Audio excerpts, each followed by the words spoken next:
குர்ஆன் சொல்லுகின்றது, "ஹுலிகல் இன்சானு தஈஃபா", மனிதன் பலகீனமாக இருக்கிறான். ஆகவே உலகத்தில் எவ்வளவு பெரிய கல்விமானாக இருந்தாலும் அவர்கள் எழுதிய புத்தகங்களிலே ஏதாவது ஒரு குறை இருக்கும். மனிதன் என்பவன் மறதியாகக்கூடியவன், நோய்வாய்ப்படக்கூடியவன், மரணிக்கக்கூடியவன், பக்க சார்பு எடுக்கக்கூடியவன், உணர்வுகளுக்கு கட்டுப்படக்கூடியவன். இப்படியான ஒரு மனிதன் எவ்வளவு கல்வி தகைமையோடு இருந்தாலும் அவன் எழுதியதிலே ஏதாவது ஒரு குறை இருக்கும்.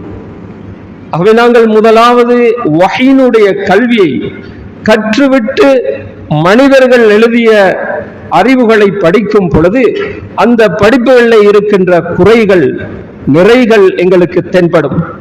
மாற்றமாக வஹீனுடைய கல்வியை புறக்கணித்து விட்டு வேறு கல்விகளை மட்டும் கற்றுவிட்டு அல்லாஹுடைய ரசூலுடைய அந்த வஹீனுடைய கல்வியிலே குறை பார்க்க தொடங்கினால் எங்களது சரியான பாதையிலே இருந்து நாங்கள் தூரமாகி விடுவோம்.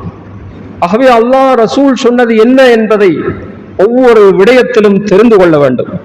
இமாம் ஷாஃபிஈ ரஹ்மத்துல்லாஹி அலைஹி அவர்களிடத்திலே ஒரு கேள்வி கேட்கப்பட்டது, மல் இல்ம், அறிவு என்றால் என்ன என்று.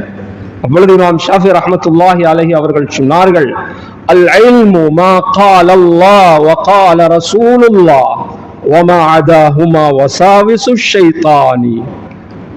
இல்ம் என்பது அல்லாஹ் சொன்னவைகளும் அல்லாஹ்வுடைய தூதர் ஸல்லல்லாஹு அலைஹி வஸல்லம் அவர்கள் சொன்னவைகளும், இது ரெண்டுக்கும் ஒத்து வராத அத்தனையும் ஷைத்தானுடைய வஸ்வாசுகள் என்று சொன்னார்கள்.